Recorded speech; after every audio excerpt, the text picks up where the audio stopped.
मुझे माफ कर दो प्लीज। आज मैं आपको 5 तरीके बताऊंगी जो आप इंग्लिश में किसी से माफी मांग सकते हो।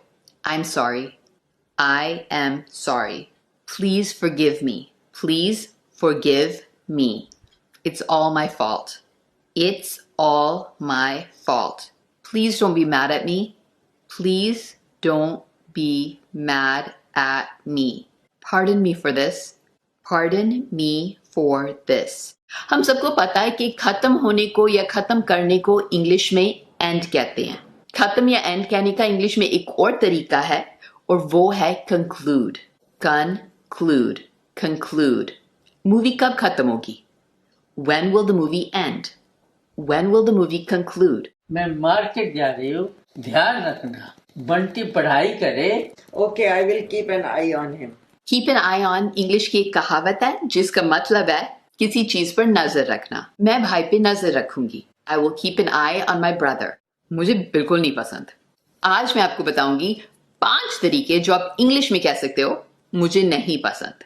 I don't like it, I don't like it, I'm not really into it, I'm not really into it, it's not my cup of tea, it's not my cup of tea, I'm not particularly fond of it, I'm not particularly fond of it, it doesn't appeal to me, it doesn't appeal to me। English सीखने के लिए मुझे TikTok पे follow करो। कोई पसंद आ गया है लेकिन समझ नहीं आ रहा है कि कैसे बताओ, तो आज मैं आपको 5 इंग्लिश के तरीके बताऊंगी जिससे आप किसी से अपने फीलिंग्स का इजहार कर सकते हो। आई रियली लाइक यू, मैं आपको बहुत पसंद करता हूँ। I love spending time with you, मुझे आपके साथ वक्त गुजारना बहुत अच्छा लगता है। I want to get to know you better, मैं आपको और करीबी से जानना चाहता हूँ। I am beginning to fall for you, मुझे आपसे प्यार होने लगा है। Where have you been all my life, तुम अब तक कहाँ थे? अपनी इंग्लिश को इम्प्रूव करना है तो मुझे टिकटॉक पे फॉलो करो। नकली को हम इंग्लिश में कहते हैं फेक। ये असली चांदी नहीं है, नकली है। This is not real silver, it is fake। नकली या फेक कहने का एक और तरीका है इंग्लिश में और वो है artificial, artificial, artificial। This is not real silver, it is artificial। English सीखने के लिए मुझे टिकटॉक पे फॉलो करो। माँ मेरा सिलेक्शन हो गया है। ये तो बहुत अच्छी बात हो गई। Yeah, I am over the moon। Over the moon English की कहावत है जिसका मतलब है बहुत खुश। मैं बहुत खुश हूं। I am over the moon. Hindi से इंग्लिश सीखनी है तो मुझे टिकटॉक पे फॉलो करो। और भूख नहीं है, बहुत खा लिया। आज मैं आपको बताऊंगी 5 तरीके जो आप इंग्लिश में कह सकते हो कि बहुत खा लिया और भूख नहीं है। I am full, I am full, I'm stuffed, I'm stuffed, I couldn't eat another bite, I couldn't eat another bite, I've had enough, I've had enough, I'm satisfied, I am satisfied।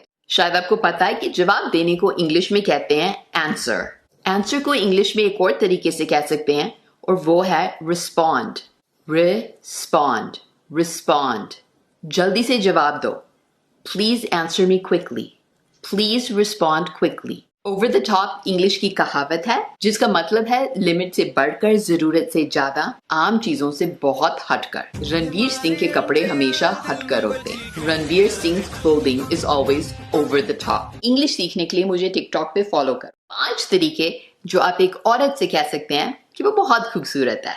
You are very beautiful, you are very beautiful, you're very pretty, you're very pretty, I think you're very attractive, I think you're very attractive, you're so adorable, you're so adorable, you are gorgeous, you are gorgeous।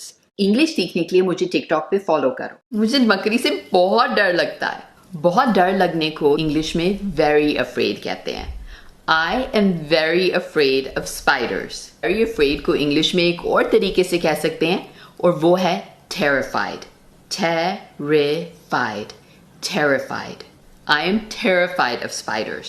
Train station में बहुत शोर होता है। बहुत शोर होता है को हम कहेंगे इंग्लिश में very noisy। The train station is very noisy। बहुत शोर होता है या very noisy को हम एक और तरीके से कह सकते हैं इंग्लिश में और वो है deafening, deafening। deafening, deafening. The train station is deafening. मैं अच्छी हूँ. आज मैं आपको 5 तरीके बताऊंगी कि जब कोई आपसे आपका हाल चाल पूछता है और आप ठीक होते हो तो कैसे जवाब देना चाहिए. I'm fine. I'm fine. I'm okay. I'm okay. Pretty good. Pretty good. I can't complain. I can't complain. I'm doing well, thanks. I am doing well. Thanks. पानी बहुत गर्म है. बहुत गर्म को इंग्लिश में कहते हैं very hot. The water is very hot. Very hot या बहुत गर्म को इंग्लिश में एक और तरीके से कह सकते हैं और वो है boiling. Boiling. Boiling. The water is boiling. तुम्हारी बहुत याद आ रही है. आज मैं आपको 5 तरीके बताऊंगी जो इंग्लिश में आप किसी को कह सकते हो कि आपको उनकी बहुत याद आ रही है. I miss you. I miss you. I wish you were here. I wish you were here. All I do is think of you. All I do is think of you. I hope to see you again. I hope to see you again. I feel sad without you. I feel sad without you. मेरा पड़ोसी बहुत अमीर है. बहुत अमीर को English में कहते हैं very rich. My neighbor is very rich. बहुत अमीर या very rich को इंग्लिश में एक और तरीके से कह सकते हैं और वो है wealthy. Wealthy. Wealthy. My neighbor is wealthy. Geet, give me a glass of pani. गिलास नहीं, इंग्लिश में ग्लास कहते हैं और पानी को water. Will you give me a glass of water? Thank you. किसी बात को डिटेल में या अच्छे से समझाने को इंग्लिश में कहते हैं explain. मैं समझी नहीं, प्लीज मुझे अच्छे से समझाओ. I didn't understand. Please explain it to me. अच्छे से समझाना या explain को इंग्लिश में एक और तरीके से कह सकते हैं और वो है elaborate. Elaborate. Elaborate. I didn't understand.